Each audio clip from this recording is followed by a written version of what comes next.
The unveiling of time capsules provides a tangible connection to the past and a glimpse into the minds and lives of those who lived before us. These fascinating artifacts were buried with the intention of speaking to future generations. Join me for today's video. I'm counting down the 15 most amazing time capsules finally uncovered. Number 15. The Detroit Century Box. In 1900, the mayor of Detroit created an interesting time capsule project. Set to be open a century later in the year 2000, the open box was filled with photos and letters describing the state of affairs in Detroit, along with predictions for the future. For example, in his own letter, Mayor Mayberry commented, "We travel by railroad and with steam power from Detroit to Chicago in less than 8 hours, and to New York City by several routes in less than 20 hours. How much faster are you traveling?" Meanwhile, major businessman Orrin Baldwin commented, "I predict further that Sandwich, Windsor, and Walkerville, now in Canada, will be part of the city of Detroit, and that opened on its 50th anniversary in 2042, it had to unofficially be opened and resealed in 2005, when it was moved to the Nickelodeon Suites Resort in Orlando." Number 13. John Brashear's Box. On August 14th of 1894, American astronomer John Brashear placed a small metal box in the cornerstone of the Astronomical and Physical Instrument Works in Pittsburgh. On March 24th of 2015, this building, which now bore John Brashear's name, was being torn down when the box was found inside the wreckage. It contained almost 60 carefully selected documents, photos, and objects, including a lock of his wife's hair, business correspondence, and a small piece of glass labeled "one of the first pieces of optical glass made in America." May we hope that when this stone is opened, America will lead the world. Number 12. Wall Street.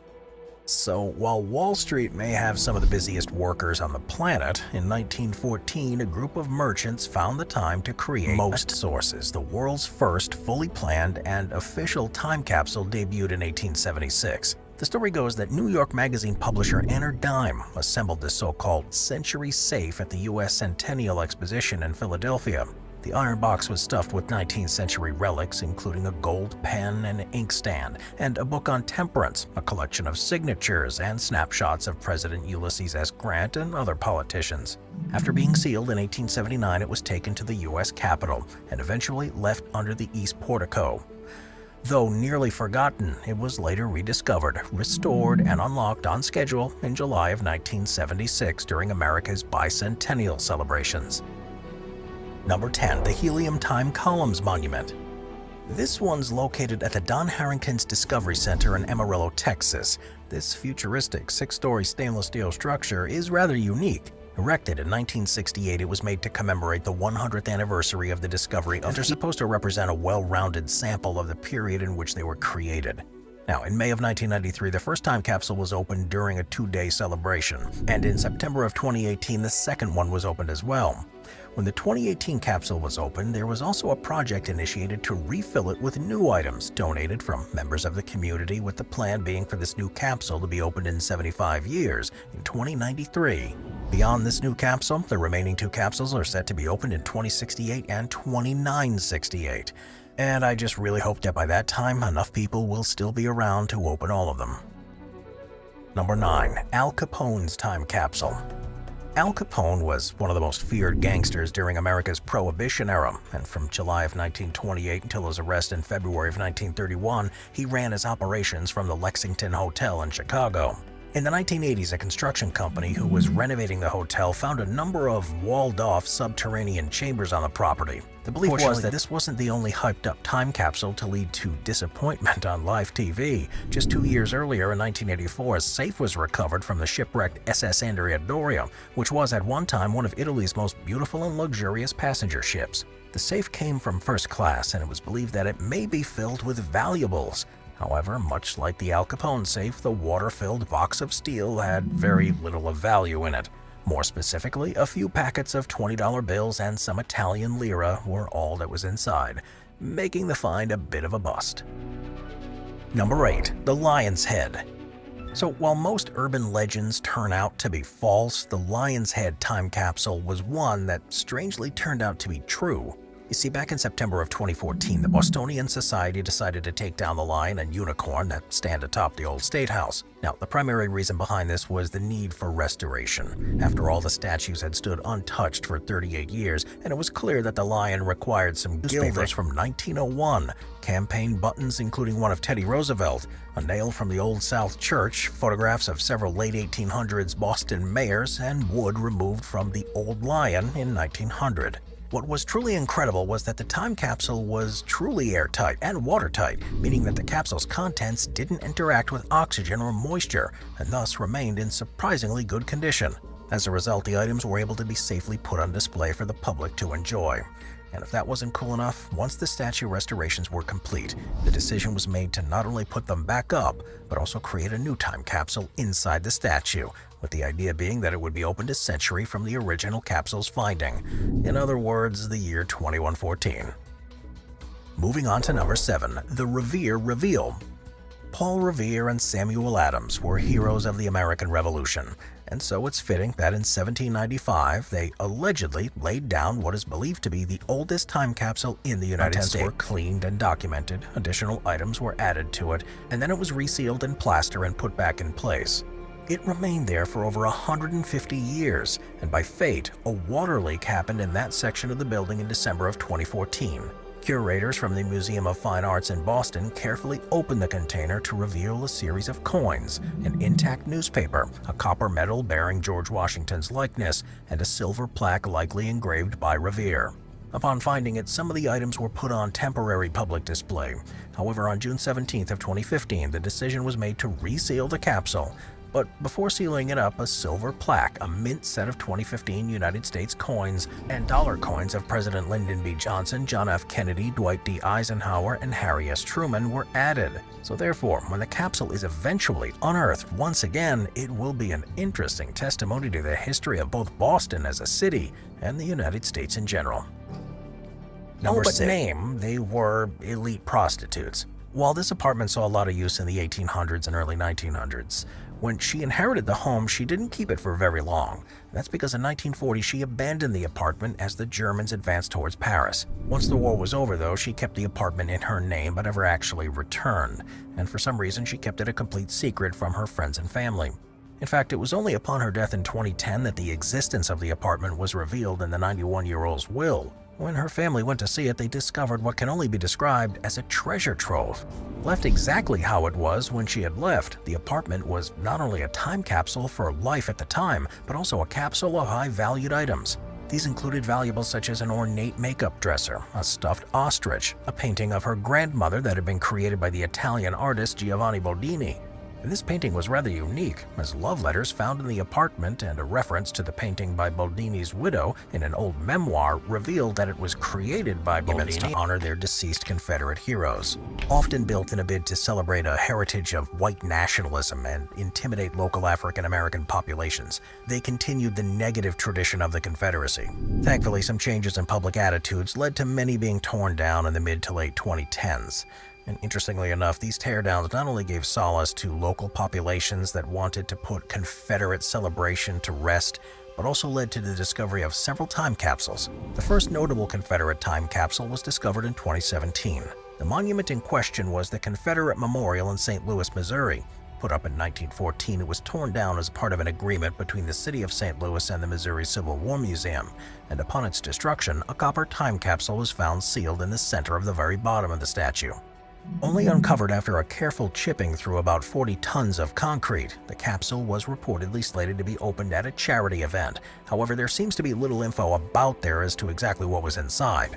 Then in 2018, Carolina State Capitol, once destroyed, the Confederate Soldiers Monument was found to house a box holding a stone believed to be taken from Gettysburg, a pair of buttons that belonged to General Robert E. Lee, and weirdly enough, a strand of hair plucked from his horse Traveler.